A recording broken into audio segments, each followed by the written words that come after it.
ഇട്ടിരിക്കുന്ന ഷർട്ട് ഞാൻ പിടിച്ചു നോക്കി, നല്ല സുഖമുണ്ട്. ഇതെന്ത് മെറ്റീരിയലാ? ഭയങ്കര ചൂടൊക്കെ ഇല്ലേ, അപ്പം നമ്മൾ ആദ്യം പോയി എടുക്കുന്നത് നമുക്ക് കുറച്ചും കൂടെ ഏറിയ ആയിട്ടുള്ള അല്ലെങ്കിൽ നമ്മൾക്ക് അഫോർഡബിൾ ആയിട്ടുള്ള നമ്മുടെ ശരീരത്തിന് അഫോർഡ് ചെയ്യാൻ പറ്റുന്ന രീതിയിലുള്ള തുണികൾ ഇടുക, സിമ്പിളായി നടക്കുക. കോട്ടൺ ആണ്, കോട്ടന്റെ കുറച്ച് വീവ് കുറച്ച് വ്യത്യാസം വന്ന ഒരു തുണിയാണ്, കോട്ടൺ തന്നെയാണ്.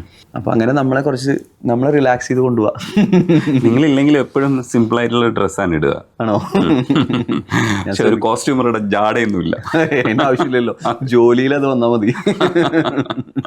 പക്ഷെ ക്യാരക്ടേഴ്സ് ഒക്കെ എപ്പോഴും ഇപ്പോ എമ്പുരാൻ വരുമ്പോ പല രാജ്യങ്ങളാണ്, പലതരം ക്യാരക്ടേഴ്സാണ്, പല ജീവിതങ്ങളുള്ള മനുഷ്യരുണ്ട്. ഭയങ്കര ചലഞ്ചിങ് ആണ്, പക്ഷെ നമുക്ക് റെഫറൻസ് ഒക്കെ എടുക്കാൻ പറ്റും. പക്ഷെ ഇതൊരു വലിയ പടമാണെന്നുള്ളതാണ് നമ്മുടെ ഒന്നാമത്തെ പ്രശ്നം. അപ്പോൾ നമ്മൾ അങ്ങനെയാണോ ചിന്തിക്കുക? നിങ്ങൾ ഓരോ കഥാപാത്രങ്ങളെയും അല്ലാതെ തന്നെ സമീപിക്കുക. എങ്ങനെയാണ് എമ്പുരാനിൽ ചെയ്തേക്കുന്നത്? ബേസിക്കലി നമുക്ക് ഓൾറെഡി ലൂസിഫർ ചെയ്തു വെച്ചിട്ടുള്ളതുകൊണ്ട് ആ സിനിമയുടെ ഒരു എക്സ്റ്റൻഷൻ തന്നെയാണിത്. പക്ഷെ അത് ഭയങ്കര സിമ്പിൾ ആയിട്ടുള്ള ലുക്കും ഉണ്ട്, സ്റ്റൈലിഷ് ആയിട്ടുള്ള ലുക്കും ഉണ്ട്. നമ്മൾ ഓൾറെഡി അത് വർക്ക് ചെയ്തല്ലോ, അവിടെ നിന്നാണല്ലോ നമ്മൾ 1ാം നില കയറിയിട്ടാണല്ലോ 2ാം നിലയിലേക്ക് വരുന്നത് എന്ന് പറഞ്ഞ പോലെ അതിന്റെ ഒരു ബേസ് നമ്മൾ ചെയ്തു വെച്ചതിൽ നിന്ന് എല്ലാവർക്കും ഈ സിനിമയിൽ വർക്ക് ചെയ്തിട്ടുള്ള ഓൾമോസ്റ്റ് എവറി ഈവൻ ആർട്ടിസ്റ്റ് ആണെങ്കിലും അല്ലെങ്കിൽ ടെക്നീഷ്യൻസ് എസ്പെഷ്യലി അവർ തന്നെയാണ് ഈ സിനിമയിലേക്ക് ക്യാരി ഫോർവേഡ് ചെയ്തിട്ടുള്ളത്. അപ്പം നമ്മളെ സംബന്ധിച്ചിടത്തോളം ഒരു പേജ് നമ്മൾ വായിച്ച് 2ാമത്തെ പേജിലേക്ക് പോകുന്ന പോലെ തന്നെയാണത്. അല്ലാതെ ഇതൊരു സ്റ്റാൻഡേർഡ് ഓൺ ഫിലിം ആദ്യമായിട്ടാണ് നമ്മൾ ചെയ്യുന്നതെങ്കിൽ ഈ പറഞ്ഞ ഒരു വലിയൊരു രീതിയിലേക്ക് നമ്മൾ അങ്ങനെ ചിന്തിക്കേണ്ടി വരും. പക്ഷെ അങ്ങനെ ചെയ്തു വെച്ചിട്ടുള്ളതുകൊണ്ട് നമുക്ക് കുറച്ചും കൂടെ എളുപ്പമായിരുന്നു. പൃഥ്വിരാജ് ആ ഒരു ബ്രീഫിൽ പറഞ്ഞ പോലെ ഇതൊരു ഖുറേഷി അബ്രഹാമിൻ്റെ എസ്റ്റാബ്ലിഷ്മെൻ്റ് ആണ്. അപ്പം നമ്മളെവിടെ നിർത്തി എന്നുള്ള സാധനം അവിടെ നിന്ന് നമ്മൾ തുടങ്ങുന്നു എന്നൊക്കെ പറയുന്നിടത്ത് നമുക്ക് കുറച്ചുകൂടെ എളുപ്പമുണ്ട് ആ ക്യാരക്ടറിനെ മനസ്സിലാക്കാനോ അല്ലെങ്കിൽ അങ്ങനെയുള്ള കാര്യങ്ങൾക്ക് അദ്ദേഹത്തിൻ്റെ ഒരു ബേസ് നമുക്ക് മനസ്സിലാവുന്നുണ്ട്. സോ കുറച്ചും കൂടെ എന്താ പറയുക, നമ്മൾ വിചാരിക്കുന്ന അത്ര അങ്ങനെ ബുദ്ധിമുട്ടായിട്ട് തോന്നാറില്ല. ബിക്കോസ് നമ്മൾ അതിൻ്റെ ഉള്ളിലേക്ക് ഇറങ്ങാണ്. പിന്നെ ഒരു ടെക്നീഷ്യനെ സംബന്ധിച്ചിടത്തോളം എത്ര സമയം നമ്മളതിൽ ചിലവഴിക്കുന്നു എന്നുള്ളത് വലിയ കാര്യമാണ്. അങ്ങനെയല്ലേ? ഇപ്പം നമ്മൾ ഒരു സിനിമ എനിക്ക് തോന്നുന്നു ഒരു ഓൾമോസ്റ്റ് ഒരു 15 to 16 months സമയം നമ്മളിതിൻ്റെ ഷൂട്ട് തുടങ്ങി അവസാനിക്കുന്നവരെ നമ്മൾ എടുത്തിട്ടുണ്ട്. അപ്പോൾ അത്രയും സമയം നമുക്ക് ആ സിനിമയ്ക്ക് കൊടുക്കാൻ പറ്റുമ്പോൾ നമ്മൾ ആ സിനിമയുടെ കൂടെ ട്രാവൽ ചെയ്യാൻ പറ്റും. അതിൻ്റെ കൂടെ നമ്മൾ വേറെ കുറേ കാര്യങ്ങൾ ചെയ്യാൻ ശ്രമിച്ചാൽ ചിലപ്പോൾ അത്രമാത്രം ഇൻവോൾവ്മെൻറ്റ് ഉണ്ടാവില്ല. സോ അതിൻ്റെ പ്രൈസ് എന്ന് പറയുന്നത് നമ്മൾ കൊടുക്കുന്ന സമയമാണ്, നമ്മൾ എടുക്കുന്ന effort as well as time. So in that sense നമ്മൾ അതിൻ്റെ കൂടെ ജീവിക്കായിരുന്നു. ചില ഡൈകളൊക്കെ പഴയ ഡൈകൾ ഒക്കെ കൊണ്ടുവന്നിട്ട് അത് നമ്മൾ പുതുമയോടുകൂടി അവതരിപ്പിക്കുമ്പോൾ നമുക്ക് ആ ടെക്സ്ചർ കിട്ടാൻ വേണ്ടിയിട്ടുള്ള നമ്മുടെ ഒരു കരുതലാണ്. അപ്പോൾ അങ്ങനെയൊക്കെ ചിന്തിക്കുന്ന ഒരാൾ എന്തായാലും ഓരോ നാട്ടിൽ പോയപ്പോൾ ആ നാടുകളെക്കുറിച്ചോ ആ നാട്ടിലെ പൊതുവായിട്ടുള്ള രീതികളെക്കുറിച്ചൊക്കെ എന്തായാലും റിസർച്ച് ചെയ്തിട്ടുണ്ടാവും. അങ്ങനെയൊക്കെ ഭയങ്കര റിസർച്ചോട് കൂടിയാണോ സമീപിച്ചിരിക്കുന്നത്, അതേ ഫ്ലാറ്റ് ആയിട്ടാണോ? ഈ സിനിമയെ സംബന്ധിച്ചിടത്തോളം നമുക്ക് സ്കോപ്പ് എന്ന് പറയുന്നുണ്ടല്ലോ. അപ്പം നമ്മൾ സിനിമയുടെ കഥ തന്നെയാണ് ഏറ്റവും വലിയ സ്കോപ്പ്. അതായത് നമ്മൾ ഈ സിനിമയുടെ കഥയുടെ പശ്ചാത്തലത്തിൻ്റെ ഉള്ളിൽ നിൽക്കുക എന്ന് പറയുന്നത് ഭയങ്കര ആവശ്യമാണ്. അതിൻ്റെ ഉള്ളിൽ നിന്നുകൊണ്ടുള്ള കളികൾ മാത്രമേ നടക്കുള്ളൂ.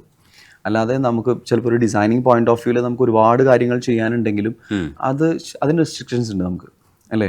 അപ്പോൾ ഈ ക്യാരക്ടേഴ്സ് ഇങ്ങനെയാണ്, അല്ലെങ്കിൽ ഈ സിനിമയുടെ ഒരു കളറിങ് ഇങ്ങനെയാണ്, ഈ സിനിമ നമ്മൾ ഇമോട്ട് ചെയ്യുന്ന ഒരു വിഷൻ ഇങ്ങനെയാണെന്നൊക്കെ കുറേ കാര്യങ്ങളുണ്ടല്ലോ. അപ്പോൾ ഇപ്പോഴും നമ്മൾ അതിൻ്റെ ഉള്ളിൽ നിന്നേ നമ്മൾ ചിന്തിക്കാൻ പാടുള്ളൂ.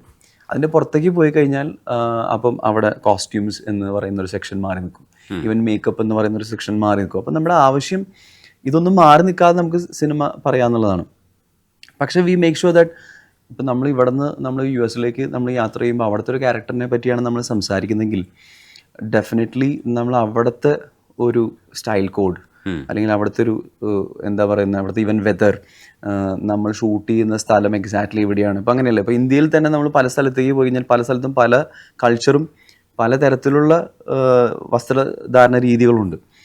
സോ നമ്മൾ എവിടെയാണ് ഇതിനെ എസ്റ്റാബ്ലിഷ് ചെയ്യുന്നത്? ഇപ്പം നമ്മൾ ജസ്റ്റ് US എന്ന് പറയുന്നതുകൊണ്ട് US-ലത്തെ എന്തും നമുക്ക് ചെയ്യാൻ പറ്റില്ല. സോ അങ്ങനെയുള്ള കുറേ കാര്യങ്ങൾ ഇപ്പം ഈവൻ മിലിറ്ററി ആവാം. അപ്പോൾ അതിനൊരു കോഡുണ്ട്, ആ കോഡിനെ നമ്മൾ കറക്റ്റായിട്ട് കണക്ട് ചെയ്യുക, അതിന് മോർ ടുവേർഡ്സ് റിയാലിറ്റിയിലേക്കാണ് നമ്മൾ കൊണ്ടുവരുന്നത്. അല്ലാതെ ഇതിനെ എത്രമാത്രം ഗ്ലാമറസ് ആക്കാം എന്നുള്ളതല്ല, അത് അതിൻ്റെ സെക്കൻഡറി പാർട്ടാണ്. സോ ടു ദ ക്യാരക്ടറാണ് നമ്മൾ, അല്ലെങ്കിൽ to the character and to the script ആണ് ഇതിൽ മൊത്തം സിനിമയിലെ കോസ്റ്റ്യൂം ഡിസൈനിങ് എന്ന് പറയുന്നത്. എമ്പുരാന് വേണ്ടിയിട്ട് എത്ര രാജ്യങ്ങളിലാണ് നിങ്ങൾ ഷൂട്ടിന് പോയത്? നമ്മുടെ ഒരു മലയാള സിനിമയുടെ പരിധിയിൽ നിന്നുകൊണ്ട് ഇത് ഉറപ്പായിട്ടും ഏറ്റവും എക്സ്പെരിമെൻ്റൽ ഫിലിമാണ്. In the sense that with the most talented actor അല്ലെങ്കിൽ established actor mister Mohanlal, with the most promising അല്ലെങ്കിൽ റൈറ്റ് നൗ ഏറ്റവും വാണ്ടഡ് ആയിട്ടുള്ളൊരു ഡയറക്ടർ പൃഥ്വിരാജ്, ഇങ്ങനത്തെ ഒരു സിനിമയെ പുൾ ഓവർ ചെയ്യാൻ പറ്റുന്ന ഒരു പ്രൊഡ്യൂസർ മിസ്റ്റർ ആൻ്റണി പെരുമ്പാവൂർ, എന്നൊക്കെ പറയുന്ന പോലെയുള്ള ആൾക്കാരുടെ ഒരു വലിയൊരു എക്സ്പെരിമെൻ്റ് ആണ് അത്. അതായത് സബ്ജക്റ്റ് മാത്രമല്ലല്ലോ നമ്മൾ എക്സ്പെരിമെൻ്റലായിട്ട് പറയുന്നത്.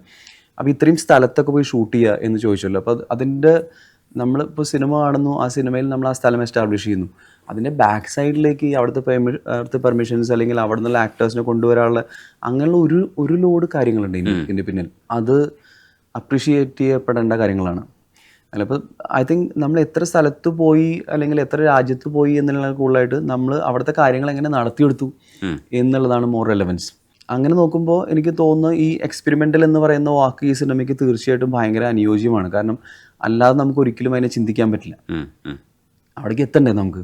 അപ്പോൾ ഒരു മലയാള സിനിമ ഈസ് പ്രോബ്ലി ഒരു നമ്മൾ പറയുന്ന ഒരു ബഡ്ജറ്റ്, എനിക്കറിയില്ല എക്സാക്ട് എമൗണ്ട് എന്താണെന്ന്, പക്ഷേ അങ്ങനെ ഒരു ഇത്രയും വലിയൊരു സിനിമ നമ്മൾ ചിന്തിക്കുകയാണെങ്കിൽ മലയാളത്തിൽ ഈ ഒരു വർഷമൊന്നും നമുക്കങ്ങനെ ചിന്തിക്കാൻ പോലും പറ്റാത്ത ഒരു വലുപ്പമുണ്ട് ആ സിനിമയ്ക്ക്. Which doesn't mean any kind of guarantee for the എന്താ പറയുക success of the film.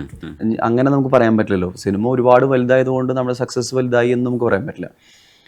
So I think നമ്മൾ ഒരുപാട് സ്ഥലത്ത് ഷൂട്ട് ചെയ്തിട്ടുണ്ട്. ഐ തിങ്ക് അതിൻ്റെ ഡീറ്റെയിൽസൊക്കെ സിനിമ കാണുമ്പോഴോ അല്ലെങ്കിൽ അത് വരുമ്പോഴോ നമ്മൾ അറിയേണ്ട കാര്യങ്ങളാണ്. അത് ഞാൻ ഈ സ്ഥലമാണ് ആ സ്ഥലമാണ് പറയുന്നതിൽ വലിയ അർത്ഥമില്ല. പക്ഷേ നമ്മൾ എക്സ്പ്ലോർ ചെയ്യാത്ത പല സ്ഥലങ്ങളും അങ്ങനെ നമുക്ക് പോകാൻ പറ്റിയിട്ടുണ്ട്. എക്സ്ട്രീം ക്ലൈമറ്റ്സിൽ നമ്മൾ ഷൂട്ട് ചെയ്തിട്ടുണ്ട്. ഐ മീൻ ടുവേർഡ്സ് -10-15 നമ്മൾ ഷൂട്ട് ചെയ്തിട്ടുണ്ട്. അപ്പം അതിനെ പുൾ ഓഫ് ചെയ്യാൻ പറ്റുന്ന ഒരു ടീമും അല്ലെങ്കിൽ അങ്ങനത്തെ ഒരു വലിയൊരു വിഷനും ഇതിൻ്റെ പിന്നിലുണ്ട്. ഈ അബ്രഹാം ഖുറേഷിക്ക് ഏതൊക്കെ തരത്തിലുള്ള ഡ്രസ്സ് കൊടുത്തിട്ടുണ്ടെന്ന് അറിഞ്ഞൂടെ, എന്തൊക്കെ തരത്തിലുള്ള വ്യത്യാസങ്ങളുണ്ട് നാട് പറയണ്ടെങ്കിലും? സി ജനറലി അവിടെ നമ്മൾ ആദ്യം കണ്ടത് സ്റ്റീഫൻ ടുവേർഡ്സ് കേരള ഇവിടെ ബേസ് ചെയ്തിട്ടുള്ള ഒരാൾ. എഗെയിൻ നമ്മളിപ്പം എബ്രഹാം ഖുറേഷിനെ നമ്മൾ ലൂസിഫറിൽ കാണിച്ചിട്ടുണ്ട്. അപ്പോൾ അതിൻ്റെയൊക്കെ ഒരു എക്സ്റ്റൻഷൻ തന്നെയാണ്.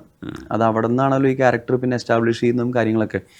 അപ്പം ടോട്ടലി ഇവിടുത്തെ ഒരു ക്യാരക്ടർ സ്റ്റീഫൻ എന്ന് പറയുന്ന ഒരാളിൽ നിന്ന് വേറെ കുറേ ഫീച്ചേഴ്സുള്ള ഒരാളാണ് അദ്ദേഹം. അദ്ദേഹം താമസിക്കുന്ന സ്ഥലങ്ങൾ, ആ സ്ഥലങ്ങളിലേക്ക് ഷൂട്ട് ചെയ്യാനുള്ള കാര്യങ്ങളൊക്കെയാണ് അദ്ദേഹത്തിൻ്റെ വസ്ത്രധാരണത്തിൽ നമ്മൾ കൈക്കൊണ്ടുള്ളത്. പിന്നെ ഓഫ് കോഴ്സ് ലാൽ സാറിൻ്റെ ഒരു പെർസോണ എന്ന് പറയുന്ന ഒരു കാര്യത്തിന് നമ്മൾ ഉൾക്കൊണ്ടിട്ടുണ്ട്. പിന്നെ അഗൈൻ പല ഏജസ് കാര്യങ്ങളൊക്കെ വരുന്നുണ്ടല്ലോ.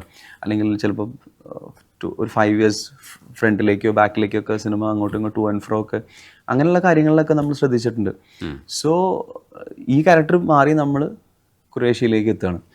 അപ്പം അവിടെ വരുന്ന വ്യത്യാസങ്ങളെ അതിനെ എങ്ങനെ ഉൾക്കൊള്ളാൻ സാധിക്കും ഇദ്ദേഹത്തിൻ്റെ ഒരു ലുക്ക് വൈസ് എന്ന് പറഞ്ഞാൽ, അല്ലെങ്കിൽ അദ്ദേഹം ചെയ്യുന്ന കാര്യങ്ങളിൽ അതിൻ്റെ റെലവൻസ് ഉണ്ടാവണം എന്ന് പറയുന്ന രീതിയിൽ നമ്മളതിനെ മാറ്റിയിട്ടുണ്ട്. അപ്പോൾ എനിക്ക് തോന്നുന്നു ഇപ്പം അതിൻ്റെ ടീസറും കാര്യങ്ങളൊക്കെ വന്നിട്ടുണ്ടല്ലോ. അപ്പം അതിൽ നമുക്ക് ഏകദേശം നമുക്ക് അതിൻ്റെ ലുക്കൊക്കെ അതിൻ്റെ ഉള്ളിലുണ്ട്. ഇപ്പോൾ ലാലേട്ടനെ ഒപ്പത്തിൽ കാണുന്നു, ഇപ്പോൾ മരക്കാറിൽ നാഷണൽ അവാർഡ് വരെ കിട്ടുന്ന കോസ്റ്റ്യൂം ചെയ്യുന്നു, വാലിബലിൽ ചെയ്യുന്നു,